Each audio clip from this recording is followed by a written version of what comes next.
Good morning everyone. Today we will discuss about difference between micro and macroeconomics. See, micro and macroeconomics are not one and the same. They are definitely, there is a difference between micro and macro. So in what ground it is distinguished? So we will see one by one. Here we have a few things, that is scope, method of study, economic agents, equilibrium analysis and domain. So on this ground, here we find there is a difference between micro and macroeconomics. We will see one by one. First thing is scope. So under the basis of scope, how the macroeconomics and the microeconomics is distinguished. We'll see. So on the based on scope, here how the microeconomics is determined, differentiated from the macro means microeconomics is mainly concerns with the study of an individual economic unit, such as for example firm or industry, a consumer, a household unit, etc. It studies about an individual unit of an economy.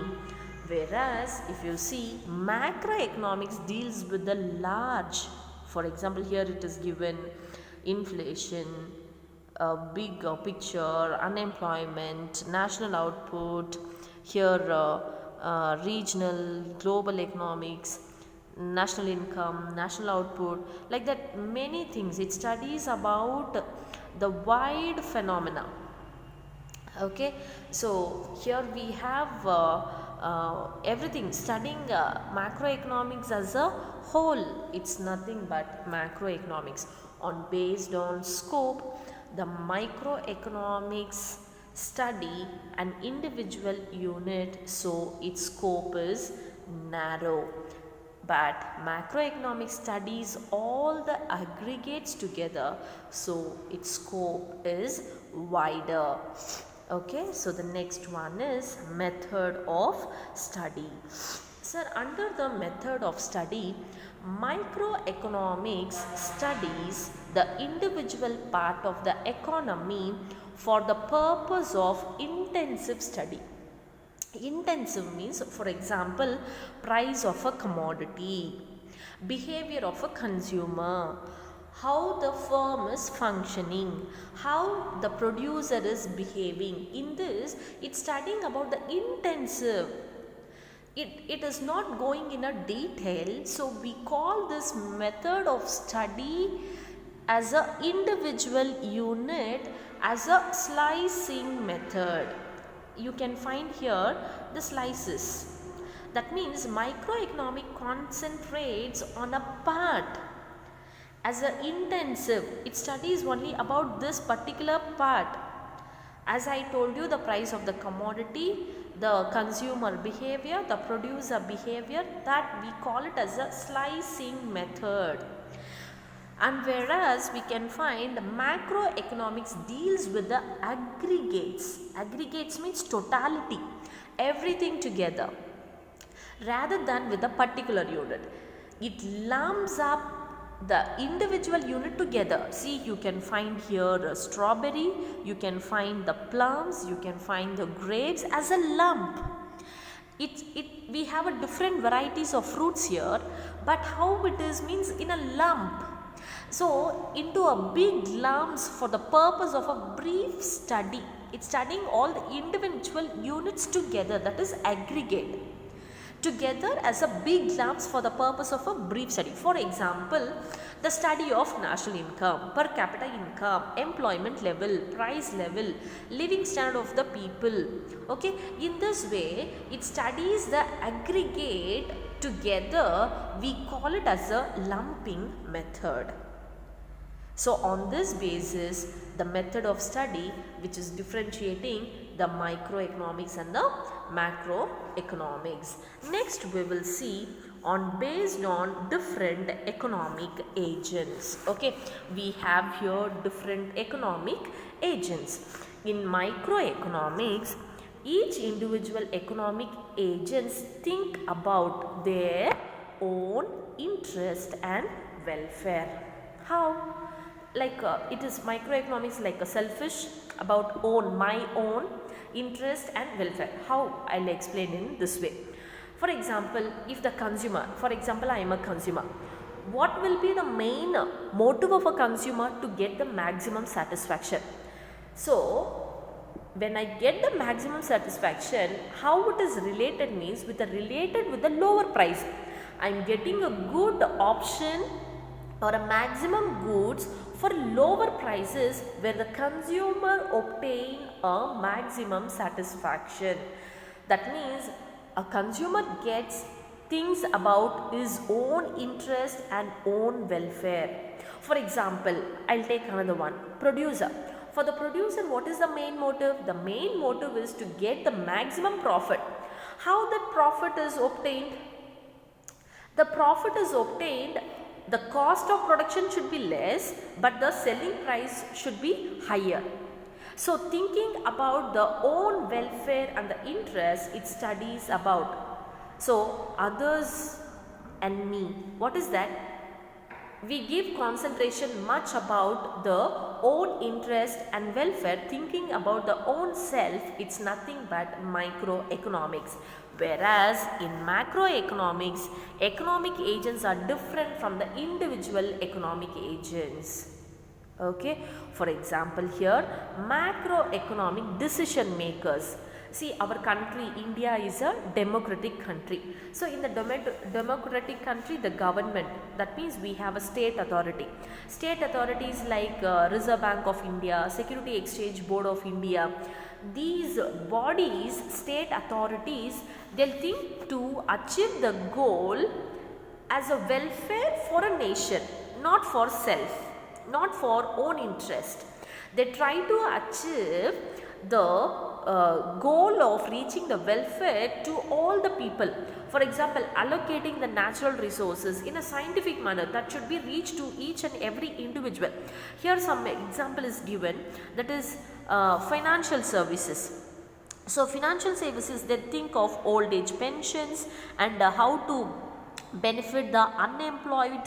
So they think of the welfare of the people as a state. Social services, for example, in the education, in the medical care, the government tries to give the social services for the free of cost at the maximum. And the non-cash benefits, for example, medications, housing, in all this the state think of reaching to the masses instead of giving the self-interest and to the own. So on this ground, here on the economic agent, the micro and macro is distinguished. The next one is on the based on equilibrium analysis. See, in the equilibrium analysis, it studies about the partial equilibrium in the country. Microeconomics studies the partial equilibrium in the country, such as, for example, consumer. So consumer equilibrium, producers equilibrium, about the individual. Okay, so these are all not same, whereas the example is given. Okay, so they are not in a particular thing, they are mismatched. Okay, they are about individual, partially it is given. Okay, but macroeconomics is not like that. It studies the general equilibrium. It studies about the general equilibrium in the economy, such as equilibrium in the general price level, equilibrium in the market, equilibrium in the aggregate output level. It applies to the whole economy. Here if you take the particular demand and supply of agriculture, demand and supply of shoes, okay, it takes about individual unit like toys, automobiles, shoes, these are the individual unit. But here it speaks about the entire economy, that is the general equilibrium. So the next one is based on domain, how the microeconomics is classified, micro and macro. So microeconomic comprises the theories such as the theory of consumer behavior, about the demand, and theory of production, producers behavior, and the cost, that is factor pricing like wages, rent, interest, factors of production, land, labor, capital, organization. The remuneration for the land, labor, organization is for the labor, wages, land, rent, and capital, interest, organization, profits. They think about this. And the theory of factor price. Okay, so under the microeconomics it studies all this. These are the things comes under microeconomics is dominating in this area. And macroeconomics, when we come, it comprises the theory of the income, national income.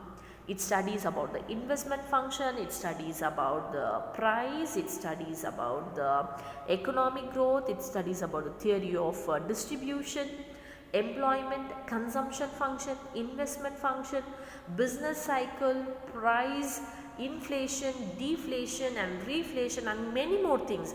It comprises, it dominates in vast area, that is the domination by the macroeconomics. Okay, so in these areas micro and macro is differentiated. Okay, now microeconomics explains the different economic variable at the micro level. Okay, so it is a detailed study giving the microscope. In a microscope we can view only the small thing, right? Okay, it gives a microscopic view, but whereas macroeconomics, it gives the bird's eye view. So in other words, the study of microeconomics can be compared with the study of a single tree in a forest. Okay, studying about the single tree in a forest, it is a microeconomic point of view, whereas study about the entire forest, entire tree in a forest, it's nothing but study about the macroeconomics. And who is the pioneer of this microeconomic? Pioneer means one who much contributed. Pioneer of microeconomics. Microeconomics is Alfred Marshall. And who is the pioneer of macroeconomics? Means it is J.M. Keynes. So these are the pioneers of micro and macroeconomics. Under the celebrated books, we all know that Alfred Marshall have written Principles of Economics in the year 1890, and J.M. Keynes have written the book of General Theory of Employment, Interest and Money in the year 1936. Okay, so in spite of these various differences in micro and macroeconomics, micro and macroeconomics are interdependent. Interdependent means without one, the another one is impossible. Okay, can you understand that? Interdependent means microeconomics is depending upon macroeconomics, macroeconomics is depending upon the microeconomics. It's not only interdependent, also complementary to each other. Okay, they come to rescue the economic policy makers in formulating the economic policies. Okay, so this is the difference between micro and macroeconomics.